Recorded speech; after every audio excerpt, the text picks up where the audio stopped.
Apaka Shitstorm Tour, Day 1. Where better to start than at the end? Or where the end started, anyway. Ground Zero, where it all came crashing down. My career first, then everything else. And I mean everything. Remember how ecstatic we were when I landed a job here? Aerospace control engineer at Faro Automated Solutions, straight out of Stanford U. Saturday I was tossing a mortarboard. Monday I'm an employee of the biggest corporation on earth. Starting wage, 6 times basic. It was a dream come true, yours as much as mine. When I found out I'd landed the gig, I waited until graduation day to tell you in person. You were so proud. You hugged me 5 times straight, laughing and crying at the same time, saying over and over, onwards and upwards, the start of great things. I thought so too. It seemed as though nothing bad would ever happen to me, to us, ever again. But bad did happen, of course. More bad than I ever knew was possible. And while I can't blame FAS for making you sick, Metallurgic gets the credit for that. I can sure as hell blame Faro for the rest. But let's talk about the end of the world later. It plays a part in this story, of course. If I hadn't found out about what was coming, I wouldn't be doing this, leaving these time capsules behind. But the apocalypse isn't the story I want to tell. This is going to be about our family, about us. It's time to get going. I've spent enough of my life in the shadow of this place. I've got 11 more Vantage spikes in the trunk of the Sabera I rented, and some pretty good ideas for where to sink them. So let's get the hell away from this place and start sinking.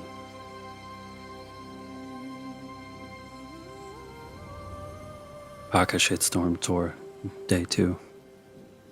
My father guest lectured here, a 300-level military history course on the age of human air power. Might as well have been teaching medieval siege tactics. I was 8 when he died. Hi, Ma. You brought me here once to see Baba teach. I didn't know it at the time, but the class was like something out of the 20th century. He stood behind a lectern in a real space lecture hall, raising his unamplified voice to be heard by flesh and blood cadets seated in plastic chairs. This being 45 or 46, our air forces must have been 60 to 70% automated. But the academy was still old school, literally. I suppose the quaintness of the setting fit the subject he was teaching. The age of human air power, 1909 to ? The cadets probably thought the question marks were wishful thinking or willful ignorance. From their perspective, the era of the human pilot was already over, but not for Baba. I can still see the medals he kept in that drawer in the bedroom, the inscriptions in Sanskrit. Touch the sky with glory, you said one meant. Even as a Commodore in the IAF, he kept flying. He still remembered what it was like to sit in a cockpit with his hand on the stick and his finger on a trigger. And that's how he died, June 5th, 2048. At the funeral, some Metallurgic International rep said we should be proud he died defending free markets. Even then I knew that was a lie. He died defending M International's claim on a tantalum mine. That's what he died for. And why stop the truth-telling there? Really, he died because M International wasn't yet rich enough to afford a fully automated fleet. Because it wasn't cost-effective to upgrade a military surplus razor wing with improved electronics warfare gear. He died because human combat pilots were just as obsolete as the crates they put them in, and just as expendable. Something had broken between us. I felt like an orphan, and nothing seemed to matter anymore. Which is how I lived for the next 7 years, until it almost killed me.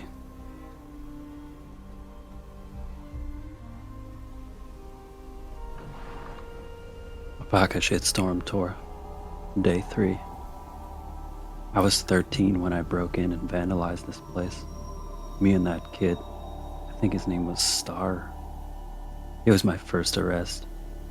A real banner day for the Mati family. What a messed up kid I was.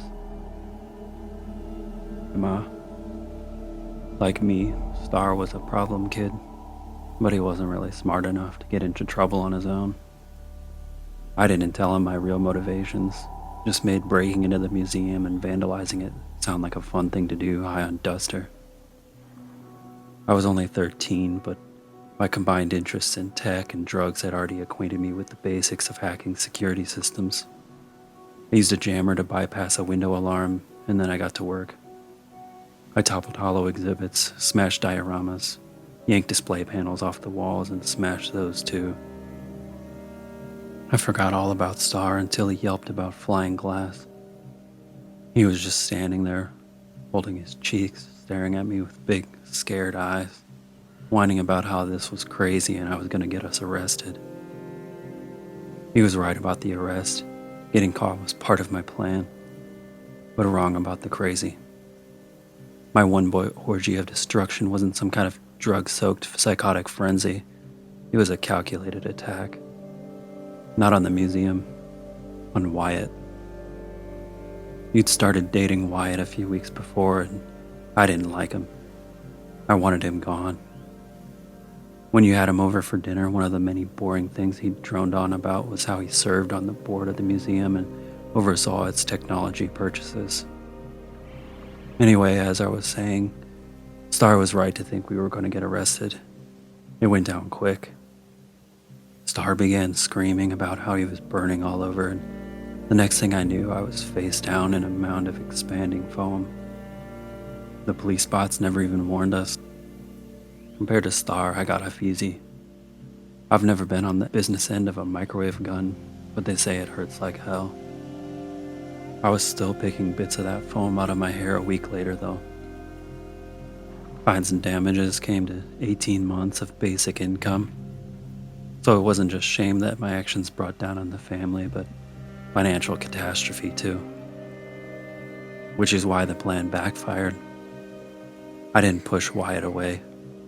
I handed him a golden opportunity. He stepped in and paid the bill. And it was only another month or two before you got engaged. It's weird, but lately I've been dreaming about that night. I keep seeing the first projector I toppled, watching that hologram of a pioneer woman slew sideways and spin to the floor like a bowling pin as the emitter crashed over. A zap and a flicker, and she was gone. History shorting out, kind of like now. I wonder if anyone will survive to build museums about us.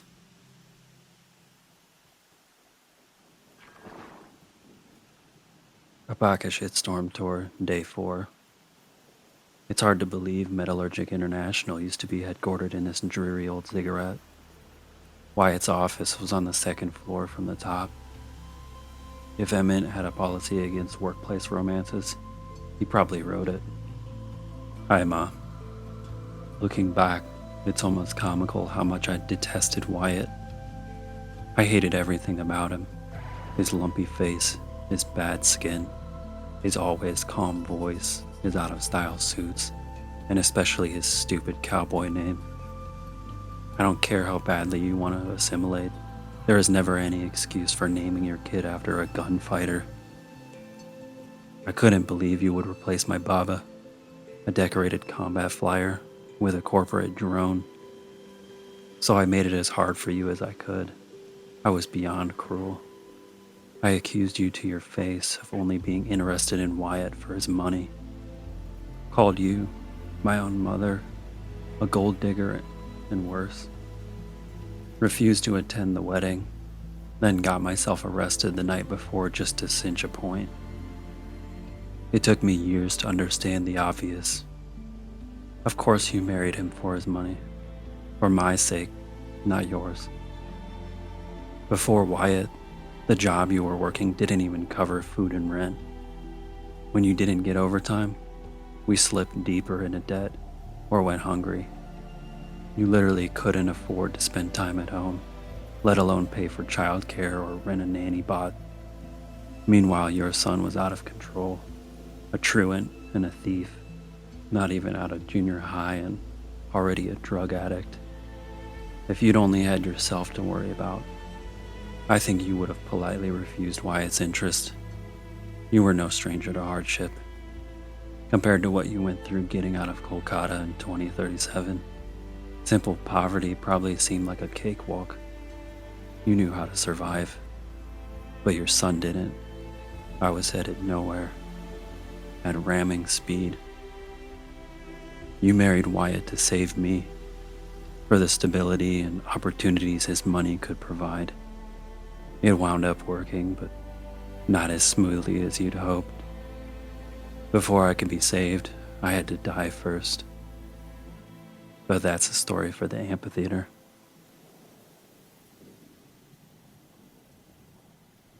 Apaka Shitstorm Tour, Day 5. Hi, Ma. I don't remember anything about the concert, the bands, the music, the crowd. I was too throttled on the skydive and snake that night to distinguish the thunder of Bashcore from the roar of blood in my head. And then I ran across a pusher who was selling Razorwing for $8 a tab. That's right, Razorwing. A certain designer stimulant named after a certain late 30s fighter craft that our family had a certain unpleasant association with. So I declined the offer, heeded the ominous port, and got the hell out of there, right? Or maybe what I did was buy 4 tabs and take them all at once. Yeah, did that. According to the police report, I went berserk and attacked the pusher, then set fire to his stash, and then went after the security drones that showed up. I didn't get far. The drones put 50,000 volts through me, which wouldn't have been such a big deal if my heart hadn't already been hammering along at triple time. The shock flat out killed me. The medbots came as fast as they could, but the first glitched out and the second got hung up in the crowd, so I was dead for almost 2 minutes. And even after they revived me, my condition was touch and go, and on account of all the substances sloshing through my veins. When I came out of the coma, your face was the first thing I saw. You'd been crying. Your makeup was smudged, dark lines running down your cheeks. When our eyes met, I expected you to start yelling. And as weak as I was ready to yell back. Not even a coma could break my defiance. But you didn't yell. You quietly asked Wyatt to wait in the hall, then pushed your chair right up to the edge of my bed and took my hand. I wanted to jerk my hand back, but I couldn't. It wasn't the strength of your grip that stopped me, but the warmth of your hand, the gentleness with which you took mine. When you spoke, your voice was quiet, just above a whisper.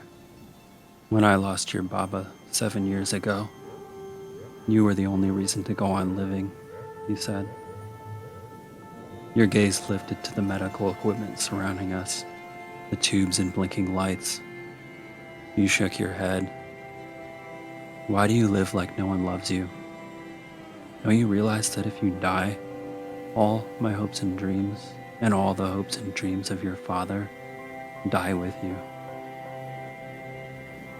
You reached and touched my hair, and like a thunder crack, I broke. Or maybe I was just snapping back together. I lay there, sobbing, for what felt like years. The whole time, you never took your hand away, and I didn't either. The next day, I agreed to go into treatment. I wish I could say I never picked up again, but as we both know, that's not exactly how things turned out.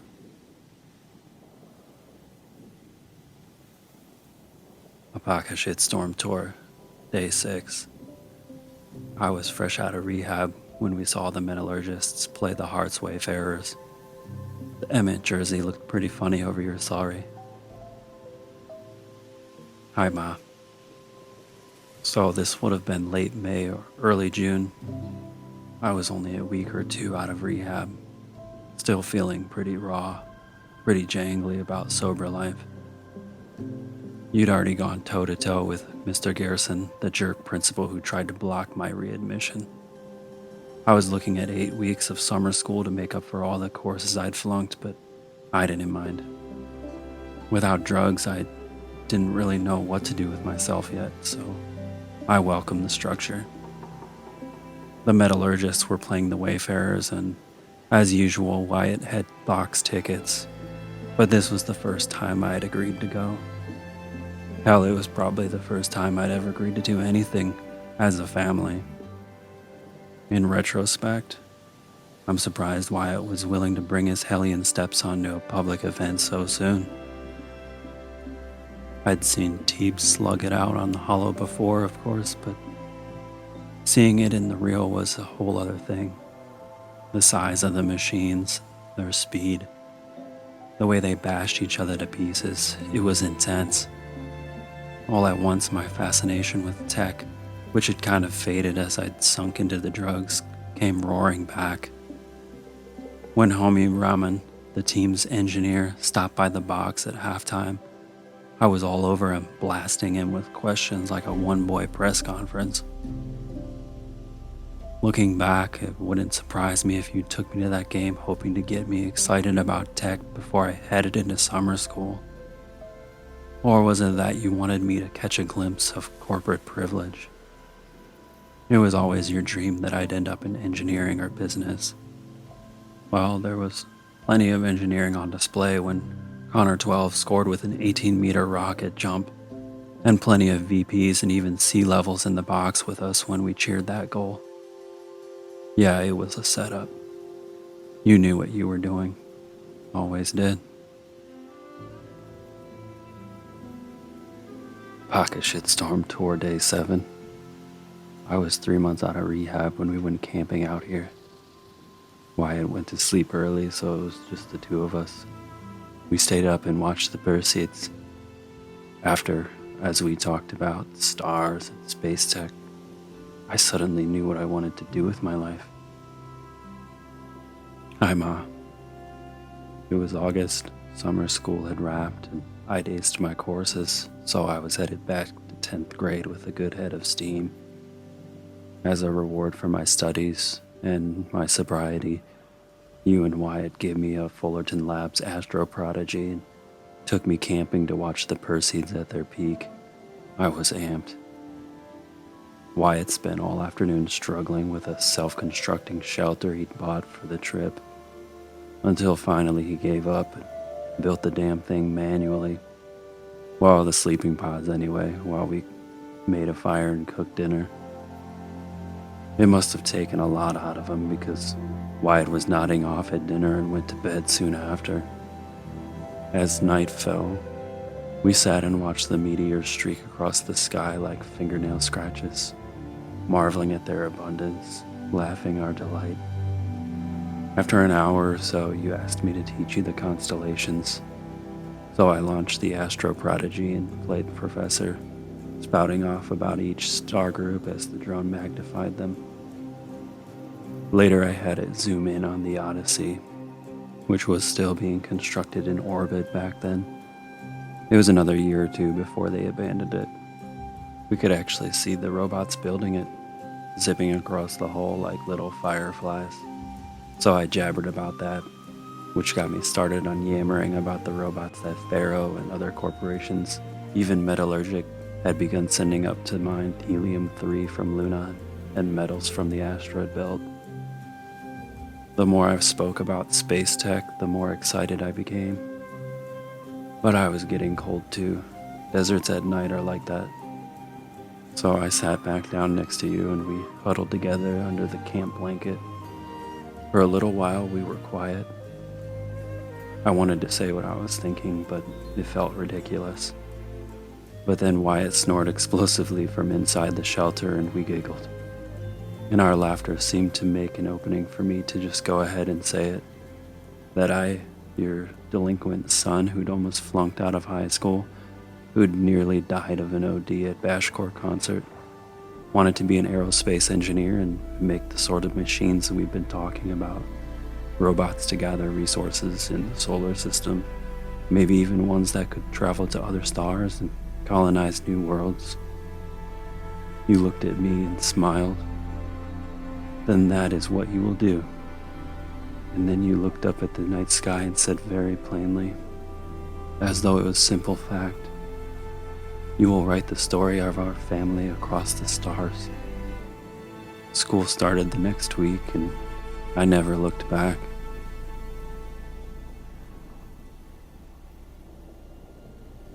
Apaka Shitstorm Tour, Day 8.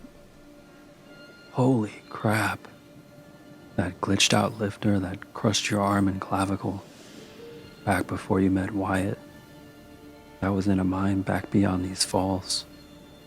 Ah, what a punk I was. Ma, I can't believe I just stumbled across this place. I remembered your injury, of course. I just forgot that it happened all the way out here. This was before Wyatt, obviously, when things were really hard for us. I was 12 or 13, already smoking duster every day, and you were working all the time, stuck on the job you convinced Metallurgic to give you after they stiffed us on the death settlement. It must have been terrible, servicing mining robots and dig tunnels for 1.5 basic. But it's how you kept us fed. When the lifter injured you, the foreman said it was your fault. Said the telemetry showed human error, yours. When you told me that the telemetry had been cooked, I didn't believe you. I blamed you for your injury, same as the company. What a great kid I was. I didn't understand the situation at all. Denial of comp was a financial death blow. We were days from living on the street, which is why you pushed your grievance up the ladder, up and up, until finally you wound up in Wyatt's office. He ordered an investigation, which was the right thing to do, though I've always wondered just how dispassionate his decision was. The investigation proved the telemetry had been tampered with and validated your claim, and the implants and cybernetics fixed you up good as new. By all appearances, it looked like everything had gotten broken had been fixed.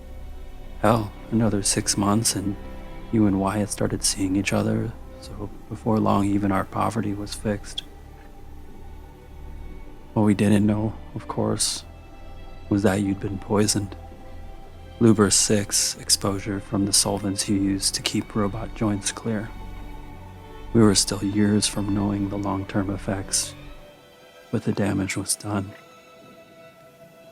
You doomed yourself working a shitty job to keep me fed and clothed, and I can't remember a single time I thanked you for it. Screw this place. Baka Shitstorm Tour, Day 9.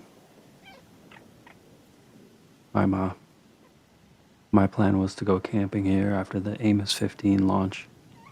I'd been working OT for the past 9 months, so I was pretty frazzled and figured I should take a weekend to relax before crunch started up again. I was setting up my tent when Wyatt's call came through.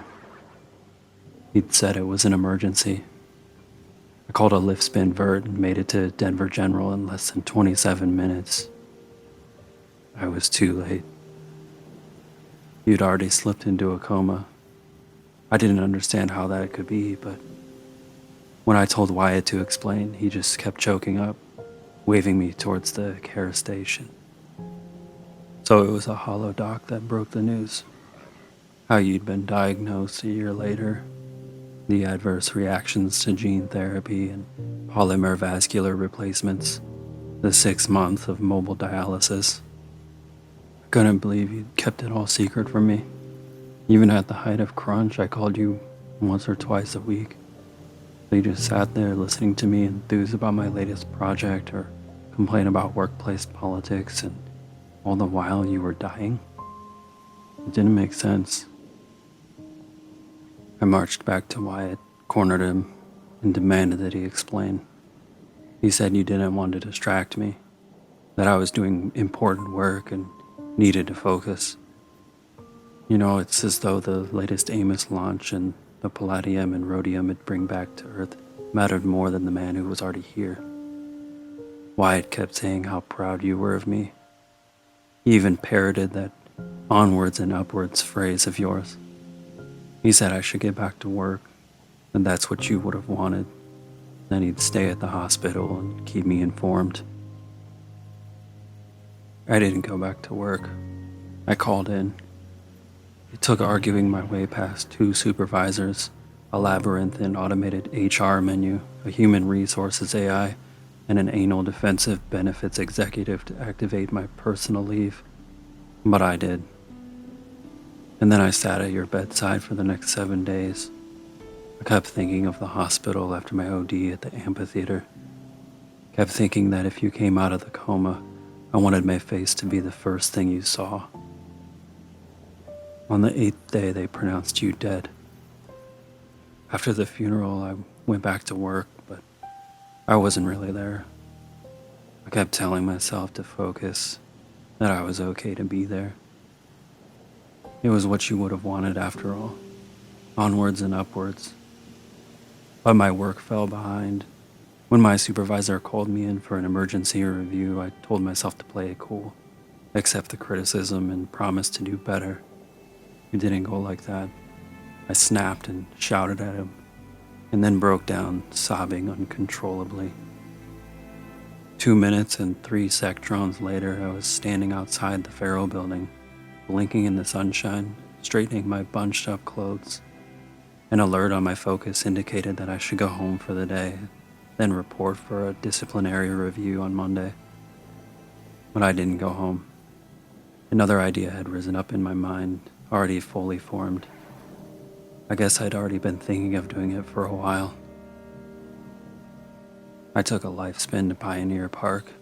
10 minutes of asking around and a truth test to show I wasn't a cop was all it took to make a connection. I went home with the drugs, started using, and didn't stop.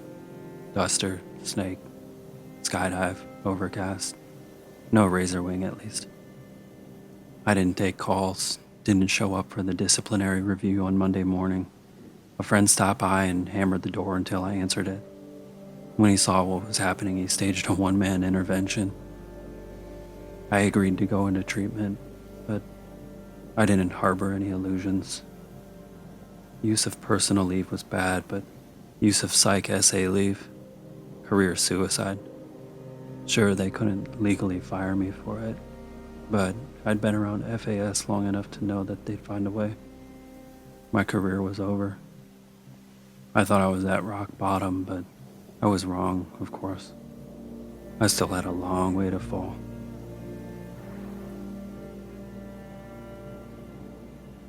Apoca Shitstorm Tour, Day 10. So here's where I learned how the world would end. My second apocalypse in a year. Looks like there's a lot of construction going on now. Why would that be? Hi, Ma. I was surprised FAS sent me out here, not just because the meeting was going to be held in real space. I was surprised to discover that anyone at FAS still knew I existed. When I returned to work after treatment, HR informed me I'd been reassigned to the Vantage project. It was exactly the professional death sentence I was expecting, the career equivalent of getting sent into a red zone without an environmental suit. Everyone knew Vantage was one of those doomed projects FAS kept around solely for the purpose of assigning dead-enders to them, especially head cases like me who couldn't be summarily fired for fear of parity litigation. Month by month, management would pile losers on a lost cause, then cancel the project and lay everyone off. A ship of fools sunk with a single torpedo. Ain't wrongful dismissal if it's downsizing. I had nothing better to do, so spend my time studying the tech. Chip design wasn't my forte, but I knew enough to admire what the engineers had accomplished with the Eternity chip. Stored data was guaranteed to last 50,000 years or more without degradation. As for the Vantage itself, the project was little more than a failed marketing plan. The idea was to promote the tech by burying unlocked Eternity chips at scenic locales around the world, public domain time capsules where enthusiasts could cache day-locked data. The project got as far as developing the spikes, portable drill applicators to sink the chips, then stalled when Grass Heckle encapsulates came on the market and stole Eternity's thunder. Anyway, I'd been at Vantage 3 weeks when FAS unexpectedly sent me out here for a real space meeting. Me, a dead-ender working a doomed project, dispatched to a high-security FAS R&D site inside Kings Peak. It didn't make sense. Security put me in a small conference room and told me to wait. It was downright claustrophobic. Dim lights, bad ventilation. More like an interrogation room from one of those 90s cop vids. But what really got my attention were the noises coming through the walls. The non-stop bang and clatter of construction bots building something deep in the mountain. Something big. The door opened and some doofs wearing FAS badges filed in. I recognized one of them, Brad Ondak, a military division replications engineer I met when I first joined the company, but I don't think he recognized me. He stayed at the back of the room the whole time, looking distraught. I was about to ask what the hell was going on when a woman wearing a hijab walked in. She didn't introduce herself, but she didn't have to. It was Samina Ebiji, former lead archivist of the Odyssey, architect of the entire Homer project. Not a global celebrity by any means, but if you grew up following the Odyssey project like I did, you knew her on sight. Ebiji sat down, started asking extremely precise questions about the upper range tolerances of Eternity chips. Then she asked me to speculate about the feasibility of various upgrade paths. The interview lasted maybe 10 minutes, whereupon she thanked me for my time and left. Everyone else followed out after her. Security came for me a few minutes later and escorted me to my vert. The whole way back to FAS, I kept trying to figure out what had just happened. What was Samina Ebiji doing at a classified Pharaoh R&D site, asking me questions about Eternity tech? It didn't add up. By the time I landed, I knew I wasn't going to give up until I puzzled it out. The worst that could happen was I'd get fired, and that was going to happen anyway. It took a couple days and some geo work, but I got a fix on Brad Ondak soon enough. He was going to a different bar every night, drinking to the point of blacking out.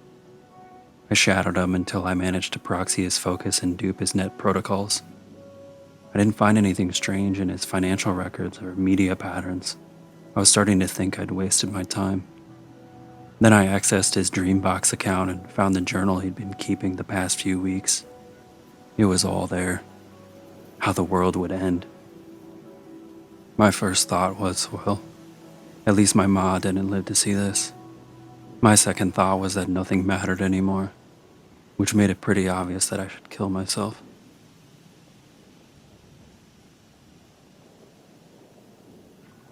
Day 11. I came out here to die. But instead of overdosing at Wyatt's cottage, I went out walking along the water. I was standing right here when the idea hit me. And the moment it did, I knew I had to do it. Hi, Ma. I came here with a duffel full of drugs after I found out about the plague. I had a plan, a simple one. I figured I'd spend a few days getting high, then OD on Overcast. I guess I was still furious at Wyatt for aiding and abetting your silence. If everything had gone according to plan, my corpse would have lay rotting in the cottage for who knows how long. He would have needed to lease catastrophic cleaning bots just to scrape me off the floor. A skeletal middle finger from beyond the grave. But things didn't go to plan. For some reason, I went out walking before I got high. I trudged along the shore, thinking of all the times we walked and talked here. How it had changed over the years. How you'd stayed the same. Whether I was high schooler jabbering about AP classes or a university student gossiping about my professors or a FAS engineer pontificating about payload yields. You were always there, always listening, always interested, and always encouraging me, of course, spurring me on, onwards and upwards. But now, here I was, an abject failure, standing alone on this beach, as all around me children chasing playbots across the sand, sunbathers basked, families splashed in the water or zipped past on old-timey boats, utterly oblivious to the mechanical terrors that would soon consume them. Brief moments in the sun, doomed to end in horror and amount to nothing. All your love and devotion, all the sacrifices you made to support my success. What had that come to? Failure, and at such cost. We never even got a chance to say goodbye. But even if I hadn't failed, if I'd gone on succeeding, would that have been any better? The whole time I was clawing my way up the ladder at FAS, the company's military division was creating the tech that would end the world. I served the same master. Success was a ladder to nowhere. It just took falling off and landing on the Vantage project to see it. I didn't know, but the irony of that had never hit me until I was standing on this beach. That it was only because I'd failed and been assigned to Vantage, an abandoned time capsule project, that I'd found out the world was ending. Irony? More like a cosmic joke. Why, then, did the realization hit me like an inspiration? I had access to the tech. I knew I could do it. Sure, in the end, it would probably all just come to nothing, like everything else. But for 50,000 years or more, whatever data I left behind would still be there. It wouldn't be much, but it wouldn't be nothing either. I went back to the cottage, stashed the drugs, called a lift spin into town. If I was going to make an end of the world tour, I figured I might as well do it in style, so I leased a Sibera and rode that to FAS. I let myself into the lab, signed out 12 Vantage spikes for testing, put them in the trunk of the Sibera, and the rest is history. When I started the tour, I figured I'd come back here and pick up where I left off, get high, and then dead.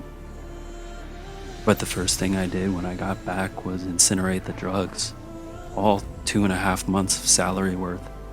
So that bridge to oblivion has literally been burned. I don't know how I'm going to die, but I can't be like that. I know how you felt about me and drugs. However it happens, I can at least promise you this. I will die clean. I still have one last spike to sink. One final stop on the Grand Mystery Tour. I'll see you there.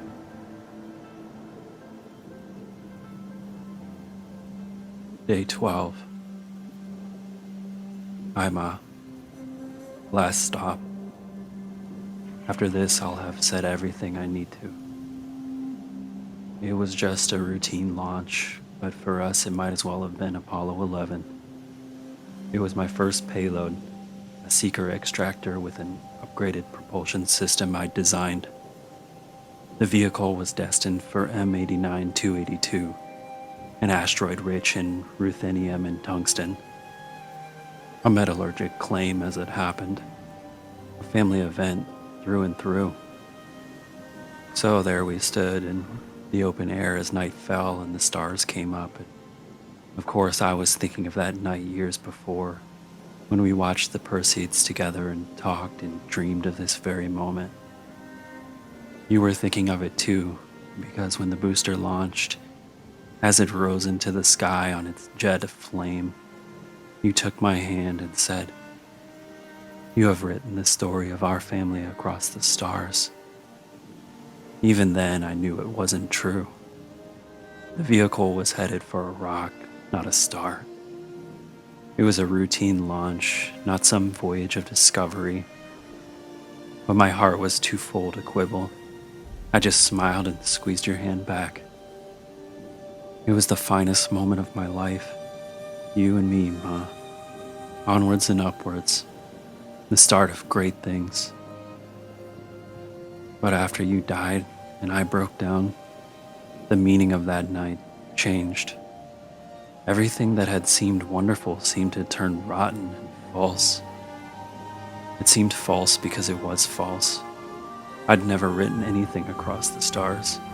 Sure, I'd hoped to work on a project like that, a deep space probe or a colony ship. It never happened. And now that my career was over, it never would. And then when I found out about the plague, the memory haunted me even worse. Because it wasn't just me who failed to write a story across the stars, you see.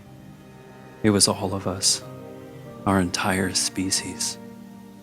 All our innovation, all our tech, all our striving, and it came to zero. I've been looking up at the stars a lot, Ma, and the only story I see written across them is that we are small and insignificant and will soon disappear with hardly a trace left behind. It's a hard story and I don't much like it. So I guess maybe that's what I've been trying to do these past 12 days is tell a different story. Not a big story written across the stars, but a tiny one written across the humble earth of the only world we ever got to know. I have no reason to think that anyone or anything will survive to ever read it. But whether that happens or not, the truth of the story remains.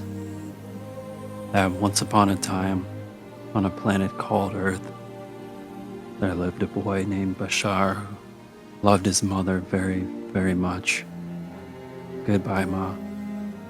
I love you.